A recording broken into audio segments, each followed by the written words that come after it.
Il y a tous ces non-dits parce que il y a du tabou autour de la sexualité. Il faut se redonner des moments pour la sexualité, pour l'intimité, même si c'est pas encore une fois de la sexualité comme on entend. Le cancer, c'est un peu l'équivalent de la mort, la sexualité, c'est plutôt la vie, donc c'est deux choses un peu antinomiques. Parce que c'est quand même ça, à la fin, qui est central dans la sexualité. C'est pas quelque chose qui doit pas faire mal, c'est quelque chose qui doit faire du bien.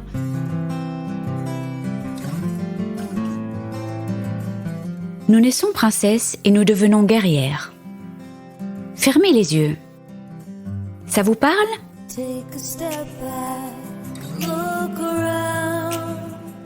Bonjour, je suis Delphine Rémy et je vous accueille sur le podcast Naître princesse, devenir guerrière.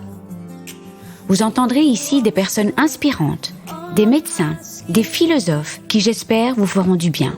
Vous entendrez aussi des femmes, comme vous, comme moi, des super princesses et hyper guerrières. Elles gèrent et elles galèrent. Comme vous, comme moi. Elles s'écroulent parfois et elles se relèvent.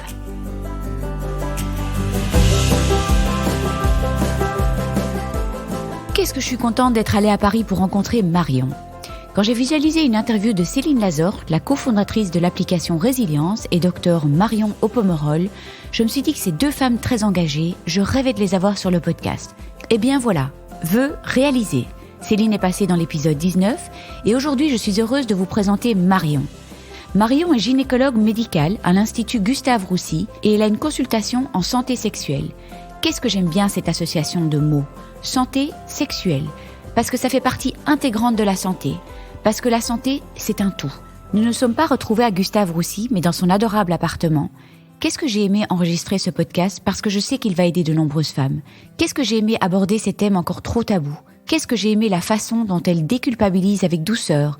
Elle normalise des situations dans lesquelles les femmes se sentent anormales. Non, non, non. C'est normal de ne pas avoir envie d'avoir des rapports sexuels quand on vient d'apprendre son cancer. C'est normal de ne pas avoir envie en pleine chimio. C'est normal de ne pas avoir envie quand on sort à peine de ses traitements. Et c'est normal de ne pas encore avoir envie encore un bon bout de temps après tous les traitements. Dites, on en a bien des raisons de ne pas avoir envie de s'abandonner, de ne pas être capable de lâcher prise. Bonjour la charge mentale, les chirurgies, les chimios, les rayons, les troubles de l'image du corps, l'hormono et ses désagréments, la peur de la récidive. Alors aujourd'hui, on enlève la pression et on en parle parce que la communication est clé, aussi bien avec le médecin et au sein du couple. Et parfois, c'est juste magique. Ça ouvre la discussion et ça débloque beaucoup de choses. En revanche, il est important de dire que plus tôt on consulte, mieux c'est. Non seulement pour parler d'un blocage plus psychologique, mais aussi pour traiter une lésion physiologique. N'attendons pas qu'elle s'installe. Parlez-en, et j'espère du fond du cœur que ce podcast vous y aidera. Marion a un arsenal thérapeutique pour gérer les troubles sexuels liés au cancer. Nous parlerons un peu plus du cancer du sein dans ce podcast, mais nous aborderons aussi d'autres cancers gynéco et nous aborderons des thèmes qui concernent tous les cancers, et pas que les cancers d'ailleurs. Les troubles du désir, les troubles de l'image du corps, la sécheresse vaginale, la contracture périnéale et plus encore. Ce que j'adore avec Marion, c'est sa manière de rassurer les femmes, sa manière d'expliquer les choses, d'ouvrir la discussion, d'aider les patientes à mettre des mots sur les mots, de trouver des stratégies pour se réinventer, pour modifier la pensée. C'est évident que pour la plupart, le cancer vient apporter quelque chose de négatif dans l'intimité, dans la sexualité. Mais elle nous dit, qu'est-ce que le cancer nous a pris, mais qu'est-ce qu'il nous a laissé ? Où sont nos atouts ? Avec plein de méthodes, une chouette manière de voir les choses, beaucoup d'explications sur ce qu'il se passe dans notre corps et dans notre tête, une prise en charge rassurante, j'ai l'impression qu'avec Marion, il n'y a plus de problème, il n'y a que des solutions. Dans le podcast avec Dr Putmans, nous avions parlé essentiellement des troubles physiologiques du SGUM, le syndrome génito-urinaire de la ménopause, avec un accent mis sur le laser vaginal Mona Lisa, qui fait partie intégrante de l'arsenal thérapeutique pour soigner les symptômes du SGUM. Aujourd'hui, nous allons passer en revue toutes les solutions pour gérer ces symptômes, comme les gels à base d'acide hyaluronique pour la sécheresse, qu'on qualifie souvent de sécheresse vaginale, mais bien souvent, elle n'est que vulvaire.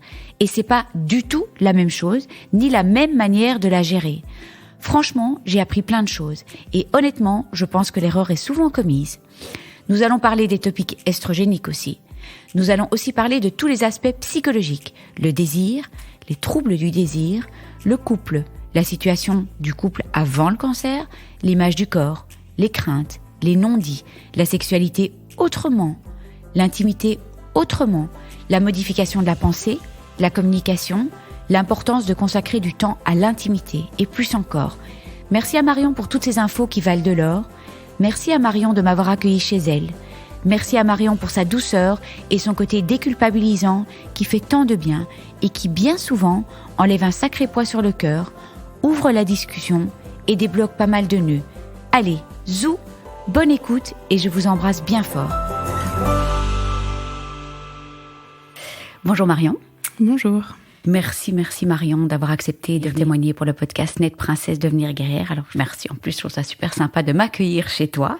Alors comme d'habitude, on va commencer par une petite présentation du contexte, ta situation personnelle, professionnelle, enfin tout ce que tu veux nous dire sur toi. Et puis on a plein de choses à discuter aujourd'hui, plein. Alors moi du coup je suis gynécologue médicale à l'Institut Gustave Roussy depuis 1 an. Où j'ai plusieurs activités. Je fais de la surveillance post-cancer du sein, du dépistage du cancer du sein et de la gynécologie avec une consultation dédiée à la santé sexuelle des femmes qui ont eu un cancer, peu importe la localisation. Alors, tu m'avais raconté une petite histoire de comment t'as atterri là, parce que ça, je trouve ça vraiment sympa. Tu savais peut-être pas, en fait, que t'allais devenir bientôt sexologue au début, en fait. Non, c'est assez récent. Enfin, ça fait un petit moment que ça me trotte dans la tête.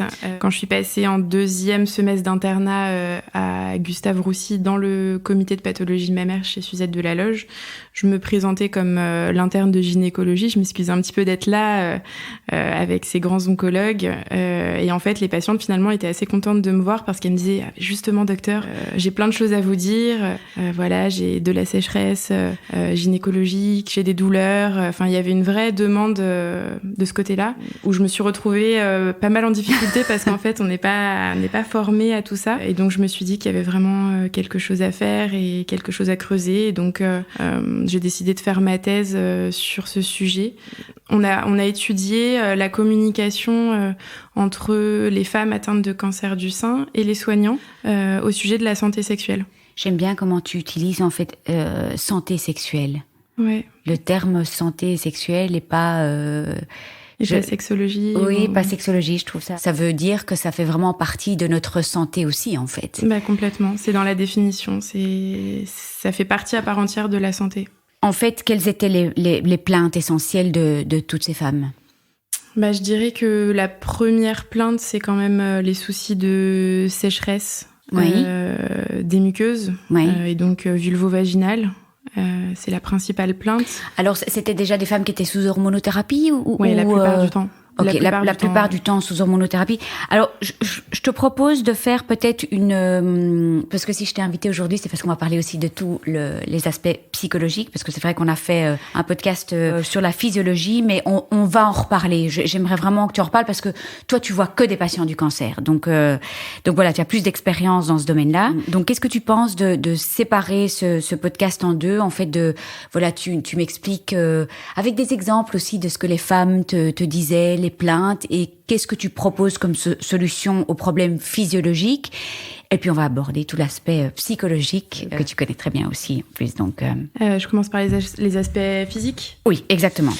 Alors sur le plan physique, les principales plaintes, comme je disais, c'est surtout la sécheresse vulvo-vaginale. Et souvent derrière, finalement, la plainte, c'est la douleur pendant les rapports, et notamment les rapports où il y a pénétration, finalement. Ouais. Ça, c'est la principale plainte.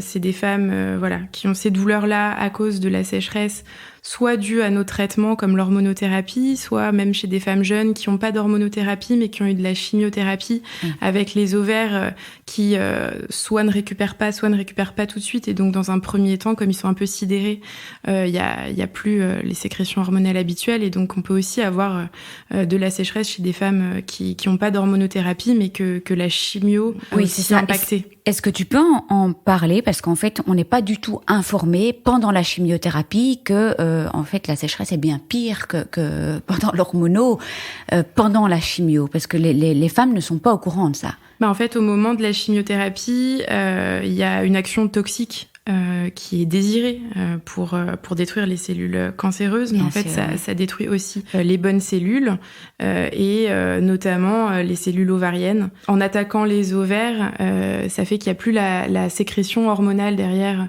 d'œstrogène, de progestérone, et donc du coup, comme il n'y a plus cette sécrétion, surtout œstrogénique, il y a éventuellement une carence derrière avec tous les signes de ménopause qu'on connaît chez la femme plus âgée. Oui, en bien violent en plus. En plus violent, parce que finalement, les ovaires, en fait, reçoivent ça d'un coup. Quand la ménopause, ça s'installe sur plusieurs mois, voire années.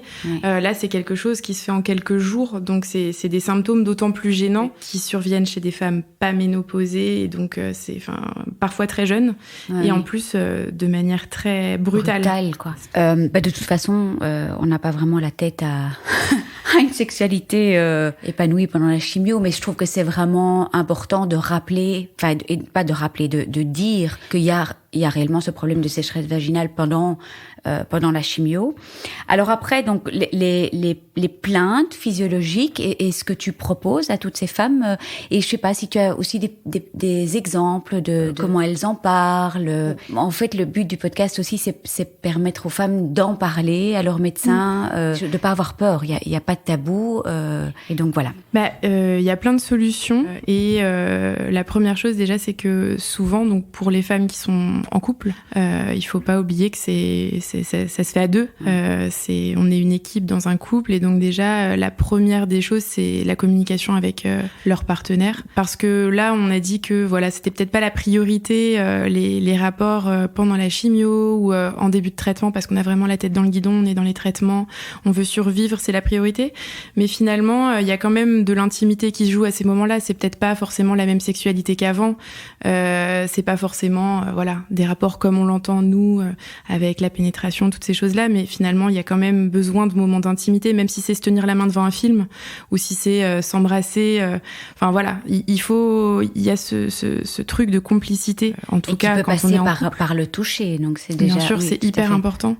Et moi, c'est une des premières choses que je dis à mes patientes, je temporise le fait qu'elles aient moins envie, c'est normal. En fait, quand on est fatigué, qu'on a des nausées à cause de la chimio, il y a des tas de raisons de pas avoir envie. Déjà, dans la vie de tous les jours, on n'a pas toujours envie. Si on a passé une mauvaise journée, si c'est pas bien passé au travail, si on s'est disputé avec quelqu'un, en fait, juste, on n'a pas envie. Donc là, c'est légitimer le fait que on n'ait pas envie, parce que finalement, c'est normal et c'est pas grave et ça reviendra. C'est la première des choses que je fais finalement quand on me parle, en tout cas, parce que là, je parle beaucoup de l'envie, du désir, de la libido. C'est la première des choses que je fais. Je temporise un petit peu. Oui, et déculpabiliser. Alors, dans le cadre d'une consultation, tu conseilles de venir avec son partenaire ou sa partenaire? En fait, je propose de faire comme on le sent. Il n'y a pas d'impératif. Les femmes qui veulent venir toutes seules, parce que des fois, il y a des problématiques aussi très personnelles où le couple va bien, mais elles ont une question très gynéco. C'est l'intérêt de cette consulte de santé sexuelle, c'est que c'est pas que du sexe. C'est pas que de la sexologie, ça peut être des plaintes aussi très physiques et gynéco que je peux gérer avec elles, alors que il y a pas spécialement de problématique dans le couple. Des fois, il y a même pas de retombées sur leur vie sexuelle, c'est aussi très gynéco, donc ça me permet de voir ces femmes-là. Et puis il y a des personnes qui veulent venir avec le ou la partenaire, et là il y a aucun souci pour ça. Des fois je vois aussi des femmes toutes seules dans un premier temps qui me disent justement que c'est pas forcément facile d'en parler avec le partenaire ou la partenaire, et là je leur propose de venir au prochain rendez-vous avec et qu'on aborde les choses ensemble, parce que des fois elles ont besoin de cet avis un peu extérieur, médical, qui vient légitimer le fait que non, elles ne font pas semblant d'avoir mal, que oui, il y a bien quelque chose qui fait que c'est pas comme avant. Voilà. Des fois, ça permet un peu de bousculer les non-dits, et moi, j'essaie... Oui, l'avis du médecin aussi, c'est quand même... Alors, est-ce que tu peux nous parler de tout ce qui est physiologique par rapport à cette hormonothérapie? Peut-être aussi, tu peux parler d'autres cancers gynéco, en fait. Je sais pas comment tu veux diviser le... Oui, c'est différent. C'est en fait, on dira. Ouais. Oui, c'est ça, évidemment. On va commencer par les traitements d'hormonothérapie, et puis on parlera d'autres cancers, alors oui. Alors, l'hormonothérapie, finalement, c'est un peu comme la chimiothérapie, mais sur du long terme, ça aboutit à finalement l'équivalent d'une carence hormonale. Oui. En fait, la chimio, elle affaiblit les ovaires. L'hormono, elle vient bloquer les hormones. L'anti-hormono, en fait. Voilà, c'est de l'anti-hormono, voilà. effectivement. Et donc, ça donne des symptômes de ménopause, dont ceux dont se plaignent le plus mes patientes, la sécheresse vulvo-vaginale, je dirais presque plus vulvaire que vaginale, hein, parce que souvent, les femmes arrivent et me disent « j'ai une sécheresse vaginale ». Et en fait, finalement, la sécheresse, elle est vulvaire, parce que peut-être qu'on connaît moins bien son corps ou qu'on assimile toute cette zone-là au vagin. À l'extérieur, mais c'est vraiment la vulve souvent qui est sèche. Et donc, une vulve sèche, c'est une vulve douloureuse pendant les rapports, au moment des frottements, etc. La plupart du temps, au final, il n'y a pas tant de sécheresse vaginale que ça. Donc, c'est aussi réexpliquer les choses. Donc, moi, je vois ces patientes-là. Je leur propose toujours de les examiner, si elles le souhaitent. Et la plupart du temps, elles sont carrément partantes. Et je leur montre où est-ce qu'elle est, la sécheresse. J'ai un miroir, on regarde ensemble, pour qu'elles se rendent compte aussi, elles, en fait, de ce qui se passe dans leur corps. Et elles me disent, bah oui, en fait, oui, bien sûr, c'est là que j'ai mal. Et donc, du coup, les douleurs après qui peuvent en découler parce que la sécheresse, ça fait mal. Pendant les rapports, c'est plutôt des sécheresses à l'extérieur ou à l'entrée de façon très superficielle, plus qu'en profondeur. Parce qu'on gère pas de la même façon les douleurs, c'est pas les mêmes causes. Donc déjà, je leur explique, je leur montre. Et il faut, en fait, vraiment mettre des mots sur et comprendre. Bah, en fait, elles comprennent. Elles me disent, ah, mais c'est pour ça aussi que je suis gênée dans mes sous-vêtements, par exemple, parce que c'est aussi des femmes, je leur dis, mais c'est que pendant les rapports ou c'est tout le temps? Pas chez tout le monde, parce qu'encore une fois, c'est pas une fatalité. Il y a des dames qui n'en souffrent pas du tout. Il y a quand même une bonne partie des femmes qui ont de la sécheresse vulvaire qui les gêne au quotidien, quand elles mettent des sous-vêtements en dentelle, des jeans un peu serrés, quand elles font du vélo, qui sont gênées. Et puis bah du coup on comprend aussi qu'une vulve comme ça sèche et un peu hypersensible, ça crée des douleurs pendant les rapports. Et le souci quand on n'est pas informé assez tôt et qu'on n'a pas un peu les bons traitements tôt, c'est que derrière ça, quand il y a eu des douleurs, le corps, il s'adapte et il a capté qu'il y avait des choses qui faisaient mal. Et donc, il peut se passer d'autres choses derrière et il peut apparaître de la contracture du périnée. C'est-à-dire que les muscles du périnée se contractent en réaction à cette douleur. Il y a le souvenir de cette douleur. Oui, c'est du stress du corps. En fait, c'est une réaction du corps, comme quand on se fait un lumbago ou un torticolis, ces réactions musculaires. Là, c'est un peu la même chose, mais au niveau des muscles du périnée. Et ça crée des douleurs parce que les muscles étant hyper contractés, ça ferme, entre guillemets, l'entrée du vagin. C'est ce qu'on appelle de la contracture périnéale. Moi, j'aime pas trop ce mot, mais sinon, on parle aussi de vaginisme. Je suis pas très fan de ce mot-là. En fait, c'est vraiment les muscles du périnée qui sont contractés et par leur contraction, ils ferment l'entrée du vagin. Et donc ça, c'est une deuxième raison d'avoir mal pendant les rapports. Et c'est vraiment une réaction à la douleur. Le corps, il se souvient qu'il a eu mal. Et donc, derrière, il se ferme. C'est plus une réaction de stress, en fait. Oui, c'est une réaction de défense. De défense, quoi. Ouais. Et donc, plainte, la sécheresse, surtout. Ouais. On va parler d'autres plaintes aussi. Mais donc, qu'est-ce que tu proposes? On n'a pas du tout affilié à quoi que ce soit comme marque ou quoi que ce soit, mais moi, il n'y a aucun problème que tu mentionnes les marques des crèmes que tu conseilles. Donc voilà. En fait, il y a deux choses à prendre en charge en général. C'est la sécheresse et derrière, s'il y a une contracture, la contracture qui en a découlé. Ah oui, okay. Donc la sécheresse, ça se gère de deux façons. Par des hydratants. Et les hydratants, la plupart du temps, alors si on part sur le cancer du sein, on préfère éviter les hormones, même en local. Même s'il y a pas mal d'études qui commencent à dire que les œstrogènes locaux, c'est ok, on peut y aller. C'est une solution, mais plutôt de deuxième ligne. En premier, on va préférer les hydratants non hormonaux, qui sont souvent... Au moins essayés en première ligne, oui, exactement. Qui sont souvent à base d'acide hyaluronique. Il y en a certains à base de polycarbophile aussi, mais ceux à base d'acide hyaluronique, c'est les plus répandus.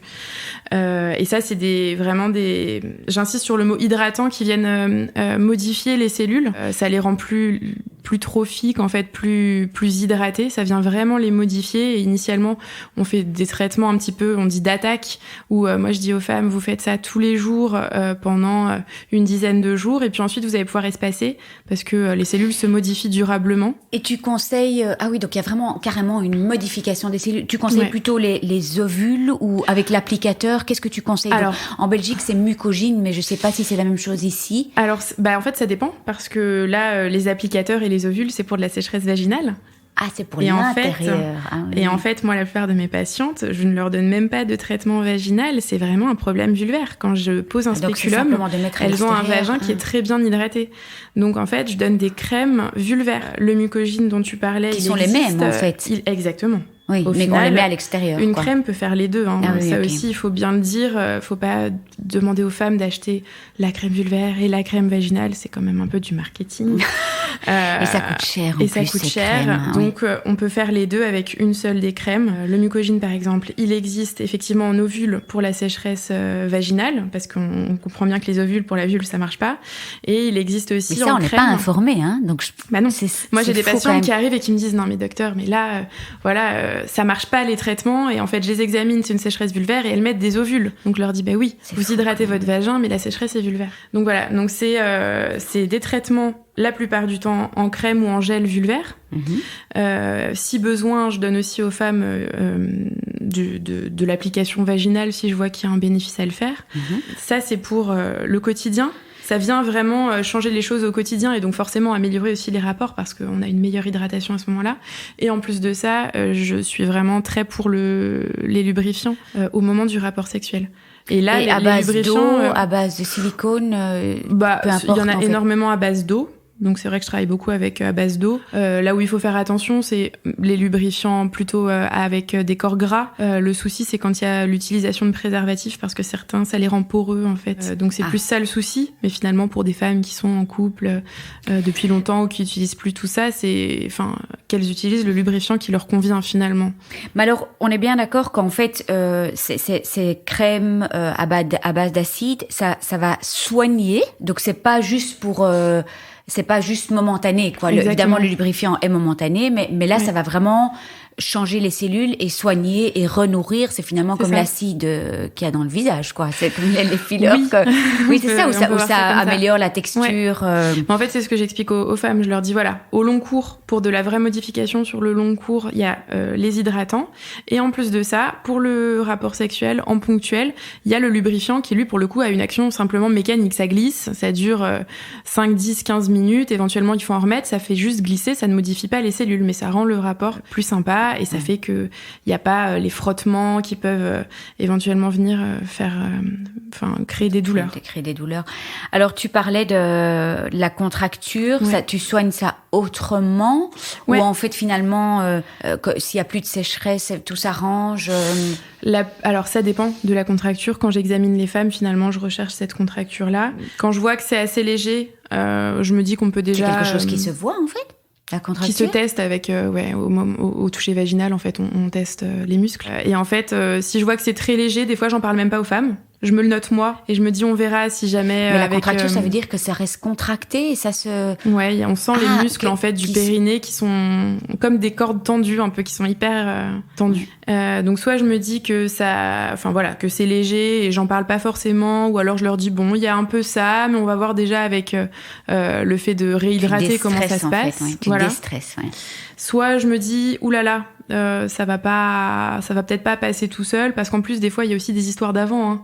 Là on parle du cancer, mais la sexualité elle existe déjà avant et des fois c'est aussi des choses qui existent depuis avant. Donc j'interroge toujours sur la sexualité avant. Là c'est vrai qu'on va s'écarter un petit peu, mais on voulait vraiment en parler. Alors j'entends quand même aussi beaucoup de femmes qui se plaignent, légitimement, hein, attention, hein, mais je trouvais que c'était intéressant de parler de comment était la situation, la santé sexuelle du couple avant ce cancer, en fait. Et je trouve que c'est toujours intéressant de savoir, voilà, si la sexualité était en berne déjà depuis des années, mais on va pas s'attendre à... Donc, est-ce que c'est quelque chose que tu abordes, toi, dans tes consultations, de savoir comment ça se passait avant, quoi?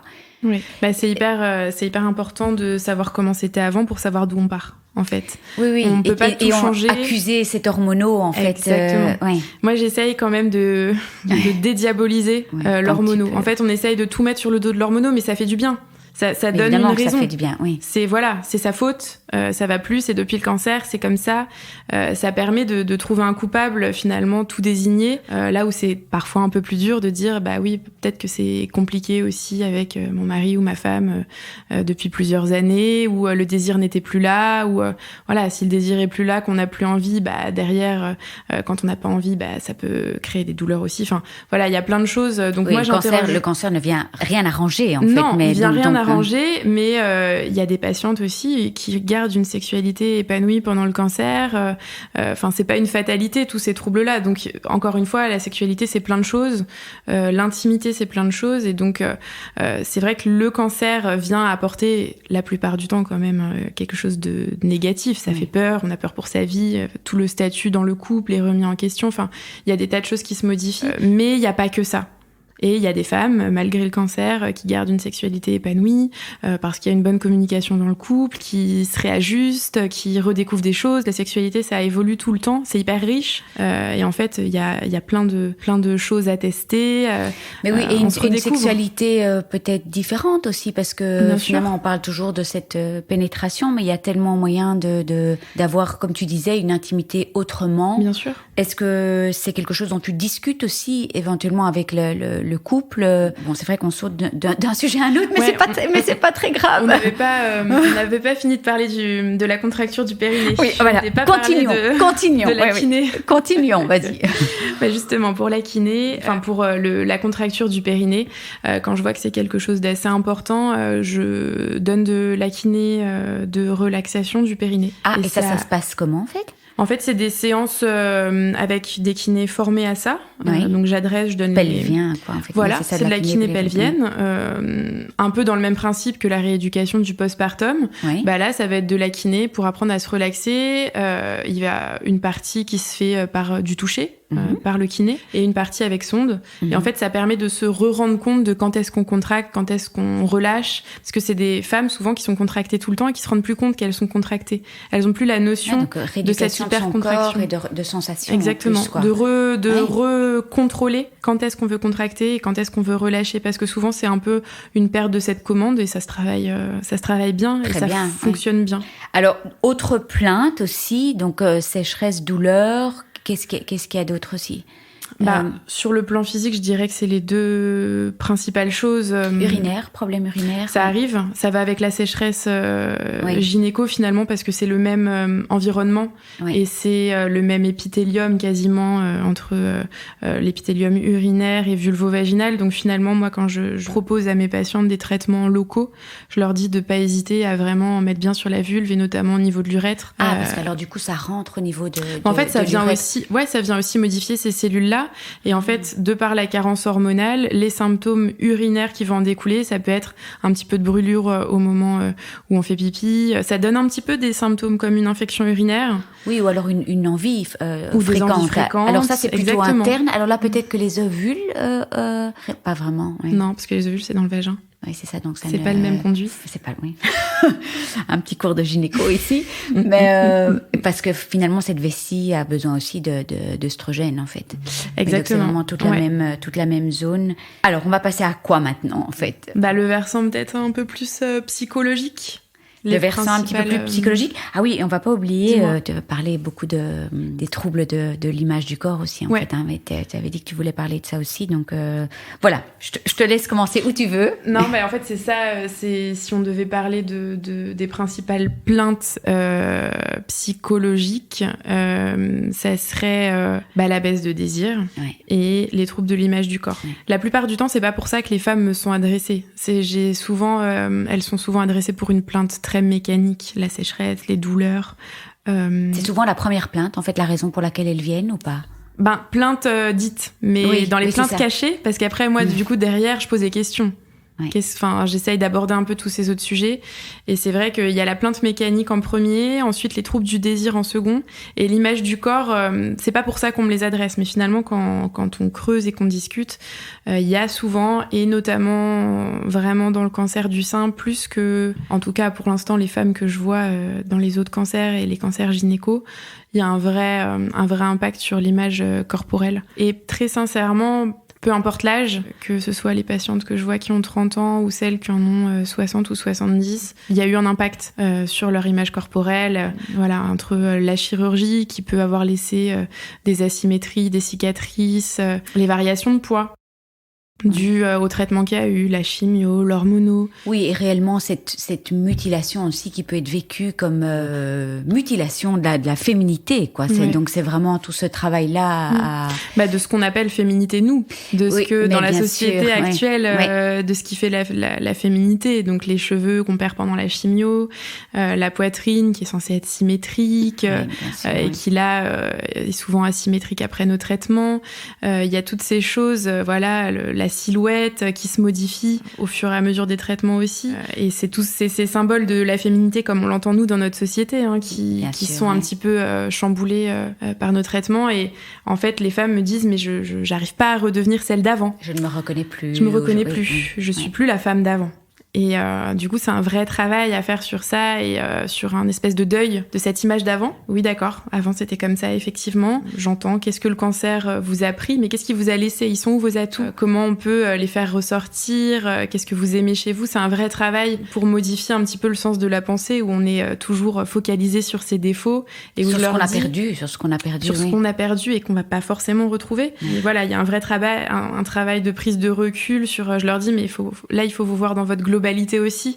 Voilà, il faut dézoomer un peu et arrêter de focaliser sur ces petites choses parce que vous avez, vous avez aussi plein d'atouts. Et là, tu travailles avec ces femmes, pour nommer ce qu'elles aiment encore chez elles ou. Disons que j'amorce ce travail, mais je travaille pas toute seule. C'est un vrai, on n'en a pas encore parlé, mais moi, dans une consultation, j'ai des consultations déjà assez longues. J'ai beaucoup de chance.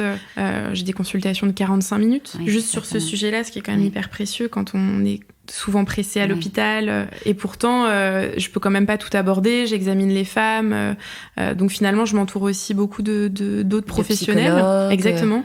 Je travaille avec des psychologues, je travaille à Gustave Roussy, on a aussi une socio-esthéticienne qui travaille beaucoup sur l'image du corps, sur comment un petit peu se mettre en valeur, ce qu'on aime chez soi, comment je travaille vraiment hyper entourée, les kinés pour la relaxation du périnée, la sophro pour le lâcher prise, toucher aussi en fait complètement les massages des seins donc oui déjà c'est un travail d'équipe, c'est un vrai travail d'équipe, mais oui parce que c'est tellement d'aspects en même temps quoi, le toucher, la kiné, le psy mais j'ai l'impression que tu amorces tout ça en fait. Moi, je suis un peu un carrefour. Après, j'essaye de les adresser. Il y a des choses que moi, je peux prendre en charge directement et toute la partie très gynéco. J'ai des solutions assez rapides et pratiques. Mais des fois, ça demande de partir aussi. Des fois, il y a du travail à faire autre, parfois dans les couples, pour travailler la communication. Alors moi, je propose de rencontrer le ou la partenaire. Mais c'est vrai que des fois aussi, comment c'était dans votre couple avant ? Est-ce qu'il y a une communication efficace ? Est-ce qu'ils arrivent à se parler ? Est-ce que, parce que les non-dits, ça crée aussi plein de choses. Quand on se dit pas les choses, chacun a peur, se crée ses explications de pourquoi l'autre n'a plus de désir. Peut-être que je lui plais moins, peut-être qu'il est plus amoureux, peut-être que... Et puis, alors que de l'autre côté, il y a des douleurs, ou de l'autre côté, il y a des peurs de faire mal. Enfin, il y a tous ces non-dits parce que, il y a du tabou autour de la sexualité, en dehors du cancer aussi. Et au sein du couple, dans une situation de cancer, plein de non-dits en fait. Beaucoup de non-dits. Et je dirais que c'est central et vraiment, très souvent, c'est un point qui accroche un petit peu la communication, alors que c'est vraiment, encore une fois, une affaire d'équipe et que si on explique aux partenaires pourquoi il y a ces douleurs, qu'il faut y aller doucement. Des fois, moi, j'explique aussi quand la pénétration est douloureuse, peut-être qu'on peut aussi un peu la mettre de côté parce qu'il n'y a pas que ça dans la sexualité. On peut avoir une sexualité épanouie aussi sans pénétration et le temps qu'on gère ces douleurs, que ce soit à cause de la sécheresse ou de la contracture, le temps qu'on mette en place les traitements, la kiné, je leur dis, c'est hyper important de garder de la complicité, de l'intimité, faites tout ce que vous voulez, mais peut-être essayer d'éviter la pénétration parce qu'il y a ces douleurs, que du coup, une femme qui se dit qu'elle a des douleurs pendant la pénétration, pendant le reste, pendant les caresses, pendant tout ça, elle n'est pas forcément à ce qu'elle fait parce qu'elle se dit, oulala, bientôt ça va découler sur la pénétration et je vais avoir mal. Donc en fait, elle n'est pas dans l'instant présent. Donc en plus, derrière ça, il n'y a pas le plaisir qu'il devrait y avoir, parce que c'est quand même hyper important. On vient me voir parce que on on a des douleurs. Des fois, il y a des femmes qui me disent « Non, ça va mieux, j'ai moins de douleurs. » Je leur dis « D'accord, vous avez moins de douleurs, mais est-ce que vous prenez du plaisir ?» Parce que c'est quand même ça, à la fin, qui est central dans la sexualité. C'est pas quelque chose qui doit pas faire mal, c'est quelque chose qui doit faire du bien. Donc il y a toutes ces choses à remettre aussi, légitimer le fait qu'elles ont le droit de reprendre du plaisir, que des fois il faut en passer par le fait de laisser la pénétration un peu de côté. Mais ça, j'espère que elles feront écouter ce podcast en fait aux partenaires, parce que il y a moyen d'avoir une sexualité tout à fait épanouie sans pénétration. Donc et il y a pas de culpabilité. Est-ce que carrément tu es explicite? Est-ce que tu donnes des idées aux gens, ou est-ce que tu en parles ouvertement, quoi? Oui, c'est important. Si on n'en parle pas là, c'est une consultation faite pour ça. Exactement. On n'est pas dérangé, on est en tête à tête. Moi, par exemple, j'ai pas par exemple, d'aide-soignante ou ce genre de choses. On est vraiment la femme et moi, ou alors éventuellement le couple et moi. Oui, donc c'est très intime, quoi. Donc on peut parler de tout ça. Oui. J'essaye de mettre les mots adaptés sans froisser les gens. Il y a des gens pour qui certains mots peuvent être plus compliqués à entendre que d'autres. Oui. Donc je m'adapte un petit peu, je vois un petit peu comment ça se passe et quels mots je peux utiliser. Mais j'essaye de mettre des mots, c'est important d'enlever ces tabous, même sur les mots. Des fois, le mot vagin, je vois la patiente se tendre en face. Mais oui, mais vous avez un vagin, vous avez un pied, vous avez des orteils, vous avez une vulve et un vagin. Enfin, c'est important aussi de remettre des mots, de parler de sexualité de façon plus ouverte, de parler. Je suis sûre que. J'imagine qu'il y a des gens qui arrivent tout tendus et puis qui repartent tout détendus de la consultation, puisqu'ils ont mis des mots sur les mots.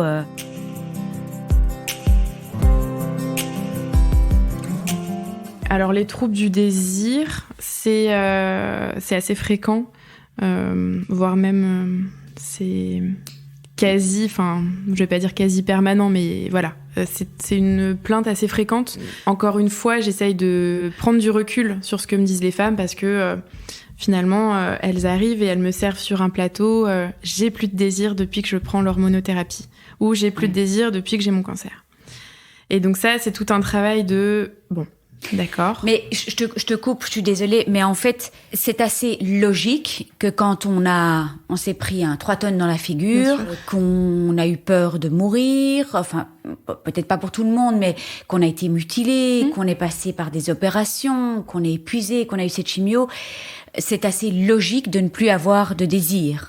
On est préoccupé par d'autres choses, mais comme dans toute épreuve de la vie, finalement. Je veux dire, un deuil, un burn-out. Voilà. Donc, c'est vraiment, le but est de déculpabiliser. C'est le contraire serait même pas tout à fait, c'est normal, on va dire. C'est normal. Oui. C'est normal. Ça évolue au fur et à mesure qu'on avance dans la prise en charge, dans les traitements. C'est vrai qu'au début, il y a cette sidération, il y a la peur. Enfin, le cancer, c'est un peu l'équivalent de la mort. La sexualité, c'est plutôt la vie. Donc, c'est 2 choses un peu antinomiques. Et en fait, ces problèmes de désir, ils évoluent au fur et à mesure des traitements.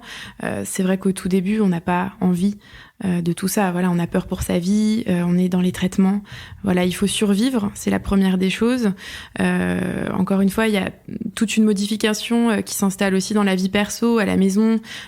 Si on est en couple, avec le ou la partenaire, dans sa position dans la famille, au travail, il y a toutes ces choses-là quand même qui viennent changer initialement. Et puis, plus on prend...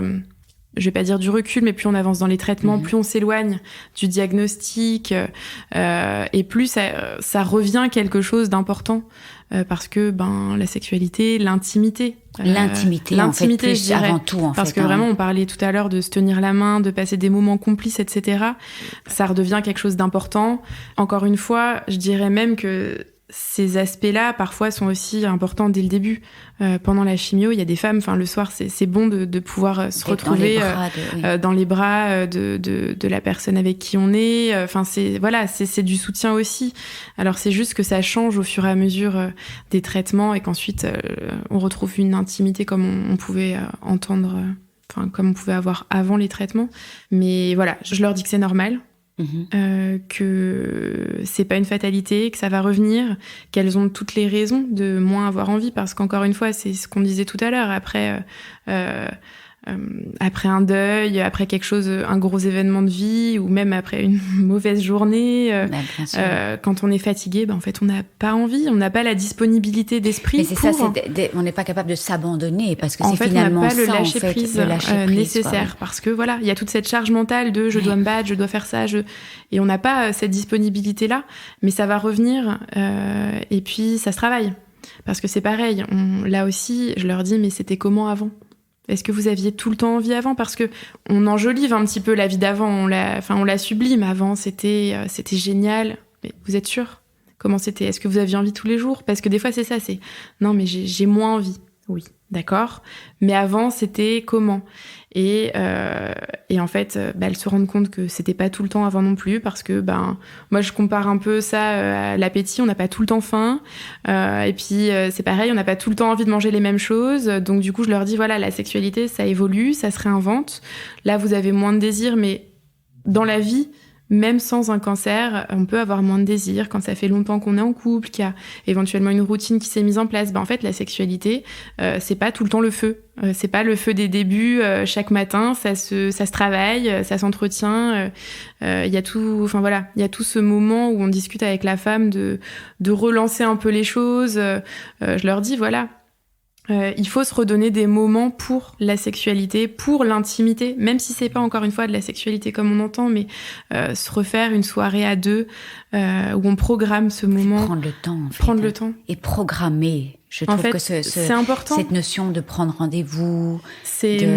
Alors, la spontanéité, c'est aussi hyper important, mais en fait, se redonner du temps pour ça, parce que, en fait, la sexualité, c'est quand même très souvent aussi, rapidement le soir, on vient de se coucher, il est un peu tard, le lendemain, on se lève tôt, on fait ça vite fait avant de dormir, etc. Là où, en fait, je sais pas, c'est quand on a son cours de sport prévu à telle heure, et on y va, on fait pas ça pour la sexualité, on se dit pas, tiens, ce soir, on se fait une soirée massage ou on se fait une soirée juste nous deux, voilà. Donc c'est se redonner rendez-vous.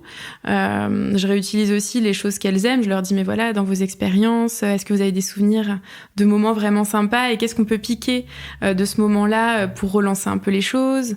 Et en fait, des fois, il y a des femmes qui disent mais parce qu'il y a aussi ça, on n'en parle pas beaucoup, mais il y a des femmes pour qui il y a une bonne communication dans le couple et qui se sont complètement aussi réinventées, qui ont trouvé d'autres choses, qui se sont redécouverts. On va à la recherche de d'autres zones érogènes. Par exemple, quand il y a eu la chirurgie des seins, la plupart du temps, il y a des troubles de la sensibilité au niveau du sein opéré, et ça se récupère en général pas.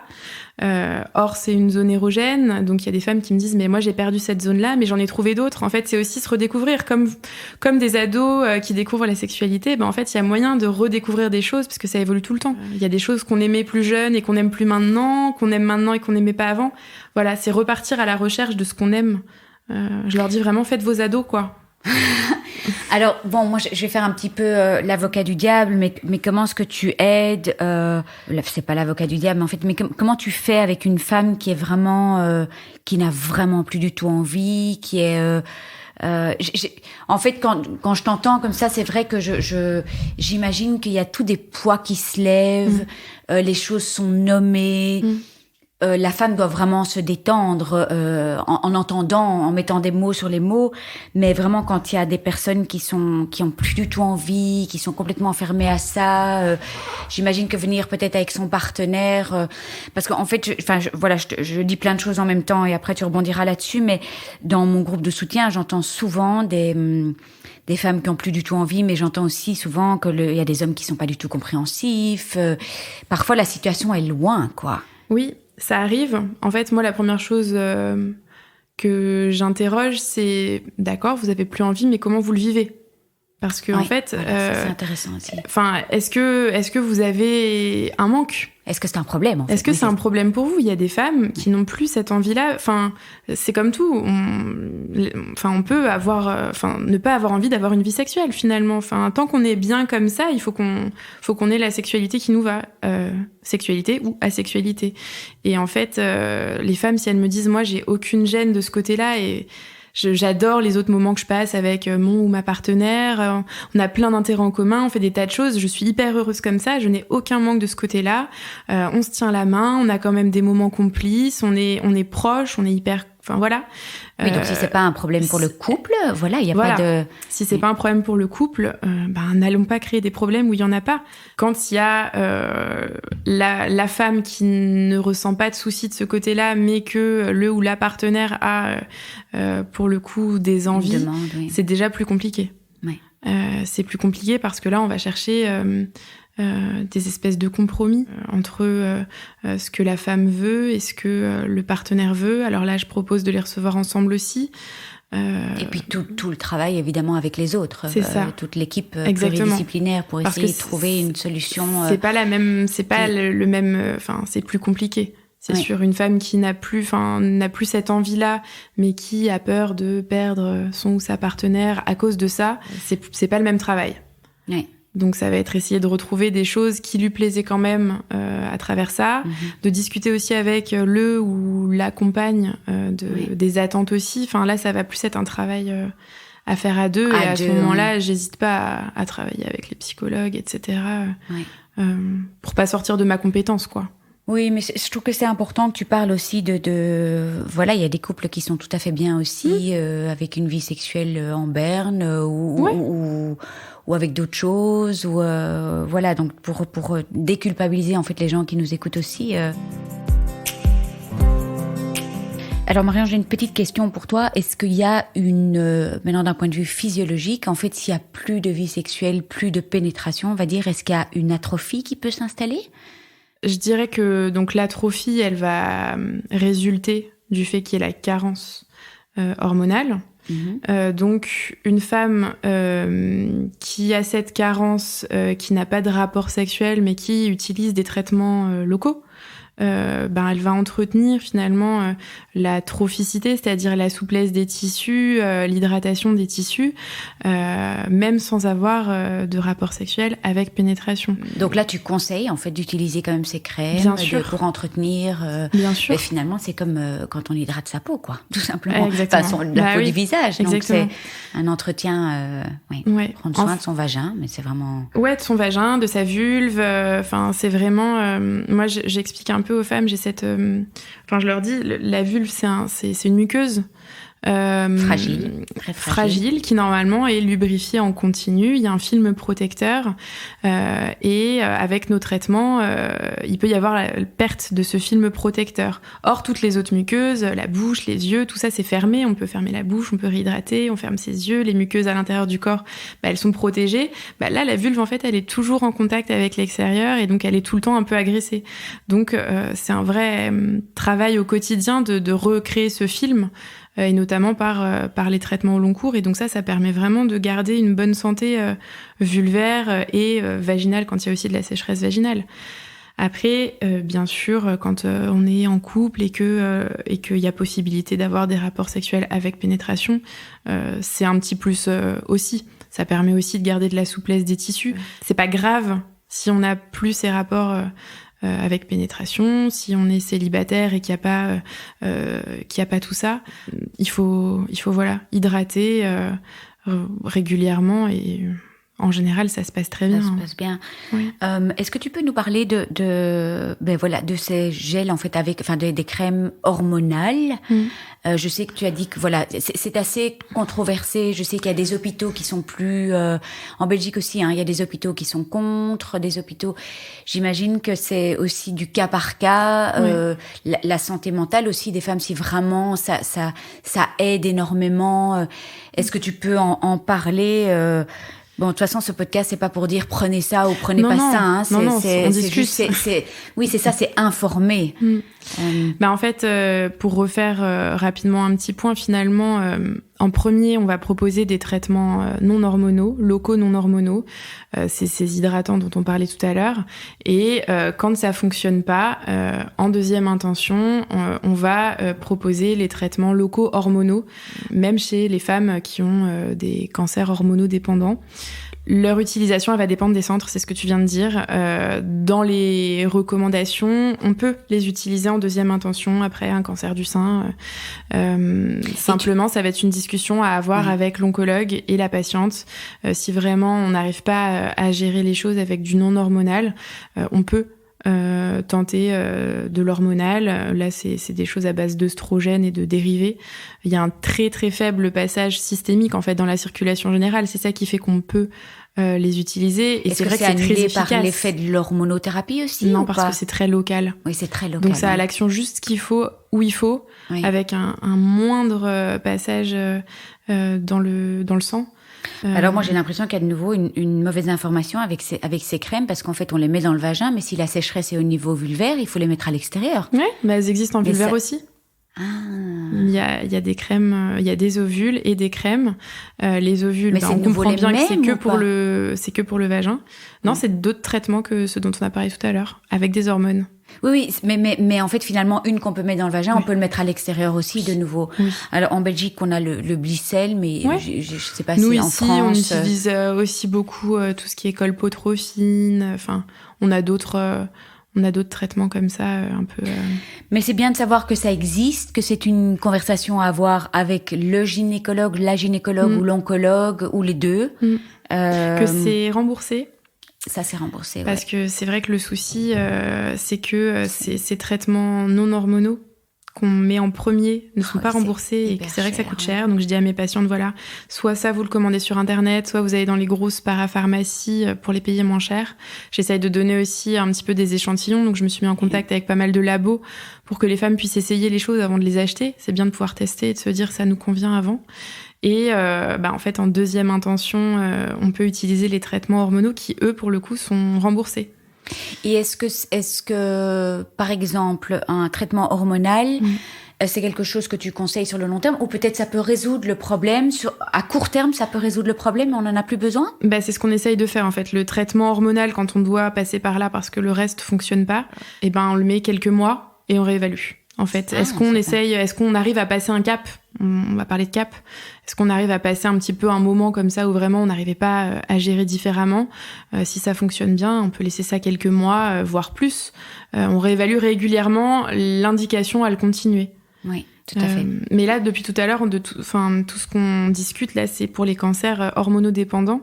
Mais c'est vrai que les autres cancers, parce que là on est beaucoup sur le cancer du sein, tout ça, mais les cancers gynéco, il y en a beaucoup qui n'ont pas de contre-indication à l'utilisation des hormones, que ce soit par voie générale, c'est-à-dire les traitements hormonaux substitutifs qu'on peut prendre par la bouche, par des patchs, etc., qui fonctionnent aussi très bien, ou au niveau local aussi, où là il n'y a pas de contre-indication non plus à utiliser des hormones locales, que ce soit au niveau vulvaire ou vaginal. Le vrai frein. Alors les cancers gynéco, donc c'est col... Alors, col, ovaire, endomètre, il y en a plusieurs. Certains, et ça, à chaque fois, c'est discuté dans les comités de gynéco, certains ont des récepteurs hormonaux. Donc, eux, c'est pareil, on va éviter les hormones. Mais il y a quand même une grande partie des cancers gynéco et des autres cancers, un cancer du côlon, du rectum, où il y a une irradiation et où du coup il y a une ménopause derrière, ces femmes-là, je peux leur mettre des traitements hormonaux par voie générale, par voie locale. Là, on s'est beaucoup axé sur le cancer du sein. Mais il y a d'autres problématiques, évidemment, avec tous ces rayons dans ces zones-là. Ouais. Là, je ne sais pas si on va en parler. Tu peux, comme ça on n'oublie personne dans ce podcast, mais j'imagine qu'on va pas aller en détail de toutes les complications qu'il y a. Je dirais que pour ces traitements-là, notamment les cancers gynéco ou du tube digestif bas, il y a une irradiation pelvienne en fait, donc de la radiothérapie. Parfois, il y a aussi ce qu'on appelle de la curithérapie, c'est encore autre chose, mais en fait, il va y avoir du coup un impact vraiment local gynéco direct. Oui. Là où nous, par exemple, dans le cancer du sein, l'hormonothérapie, c'est des effets secondaires un petit peu indirects. Oui. Là, il y a une irradiation de ces zones-là. Donc finalement, il peut en découler des modifications des tissus, le vagin qui est irradié derrière, il peut y avoir des accolements, ce qu'on appelle nous des synéchies. Finalement, c'est des petits endroits où la muqueuse, elle s'est accolée et où ensuite elle se redécolle pas. Donc ça crée des petits ponts, ça peut créer des douleurs pendant les rapports. Ça peut entraîner aussi des modifications durables des cellules et de la fibrose, donc des tissus qui sont plus durs. Et donc là, c'est vrai que ça va pas être la même prise en charge pour ces patientes-là. On va beaucoup travailler sur le fait de réassouplir leurs tissus. Alors du coup, souvent, on a le droit d'utiliser les hormones, donc j'utilise beaucoup d'hormones locales. Ce qui vont vachement aider. Exactement. Et dilatateurs vaginaux aussi. Ça peut arriver qu'on les utilise. Là, il y en a plein de sortes différentes. On leur apprend à les utiliser. La plupart du temps, moi, je leur prescris avec de la kiné pour qu'elles l'utilisent pas seules. Parce que c'est dur, en fait, d'utiliser ces dispositifs toute seule. C'est vraiment pas... C'est pas facile, hein, vraiment. Donc, je le fais souvent avec des kinés. C'est en plus des zones, souvent, qui ont été... Le sein, c'est différent. C'est quand même à distance. Là, c'est des zones qui ont été examinées par les médecins aussi. Donc, les femmes me disent, mais c'est plus une partie de moi, quoi. Enfin, tout le monde l'a vu. Alors, se réapproprier cette zone, etc., c'est pas forcément évident. Donc, je les fais beaucoup travailler avec les kinés. Je leur montre. Les kinés femmes, j'imagine que ça doit être... Ça peut être les deux. Il y a pas... C'est un peu à la préférence des patientes. Mais quoi, donc en fait, on leur apprend à utiliser ces dilatateurs, ou c'est par sonde ou Non, c'est avec des dilatateurs pour le coup. Il y en a des souples et des rigides. Moi, je travaille pas mal avec des souples. En fait, c'est pour permettre de maintenir le diamètre vaginal parce qu'en fait, c'est surtout au début qu'il se modifie. C'est beaucoup plus facile de faire de la prévention et de maintenir ce diamètre plutôt que de voir les femmes 2-3 ans après quand les tissus se sont rigidifiés avec un diamètre qui a diminué et où là, ça devient beaucoup plus compliqué. Donc le but, c'est d'arriver tôt. D'arriver très tôt. Mais en fait, avec tous ces symptômes, toujours d'arriver très tôt, j'imagine. Et les boules de geisha aussi, ça c'est la même idée ou... C'est plus pour les boules de geisha, c'est plus pour travailler le tonus musculaire. Ça va être un peu comme quand on fait de la rééducation du périnée. Et puis voilà, là on parle des dilatateurs vaginaux, mais dès que les patientes elles le veulent, le souhaitent, s'en sentent capables, etc., c'est une reprise de l'activité sexuelle normale. C'est quand même encore mieux que de devoir aller utiliser des dilatateurs vaginaux. C'est quand même très médical comme démarche. Alors que la sexualité, donner un peu confiance au début. Et moi je leur montre aux femmes quand je les examine, quand j'utilise les spéculums par exemple, je leur montre que ça rentre, je leur montre la taille, j'essaye de le retirer ouvert pour leur montrer qu'il y a un diamètre important qui peut quand même... Donc, leur dire, voilà, si ça passe, pendant la pénétration, ça peut aussi bien se passer. T'es hyper rassurante, quoi. C'est le but. Souvent, elles ressortent... toutes rassurantes. Bah oui. Oui, elles ont besoin de ça, en fait. Hein. Bah oui. Elles arrivent déjà hyper stressées en se demandant si c'est normal, donc le but, c'est quand même de dire, oui, c'est normal, il y a des solutions... Parfois, il y a des choses qu'on peut pas... je suis pas magicienne. Des fois, il y a aussi, faut le dire, ça arrive que je vois des patientes trop tard ou qu'il y ait eu des réactions plus importantes sur le plan physique que chez d'autres et où, du coup, on peut pas récupérer, on peut pas tout récupérer et donc il va falloir adapter aussi. Et c'est là tout l'intérêt aussi d'avoir cette consulte de santé sexuelle et de faire un peu de sexologie un peu plus approfondie derrière. C'est s'adapter à ce nouveau corps, au changement, redécouvrir de nouvelles choses. Quoi, exactement. Qu'est-ce que tu penses de ce laser, Mona Lisa ? Ça fait partie de nos outils. C'est quelque chose qu'on propose quand les traitements locaux, non hormonaux et ou hormonaux n'ont pas fonctionné. Ça a l'air prometteur. Il y a pas mal d'études en cours, donc pour l'instant, c'est difficile de savoir exactement ce qu'il en est dans le cadre du cancer. Ça fonctionne pas à 100% non plus, de toute façon. Ça dépend des femmes. Il y a des femmes qui sont ravies. Voilà, on est encore sur des évaluations à ce niveau-là. Nous, on en a à Gustave Roussy et c'est vrai que c'est assez prometteur. Ah, il y en a à Gustave Roussy ? Ouais, on en a un.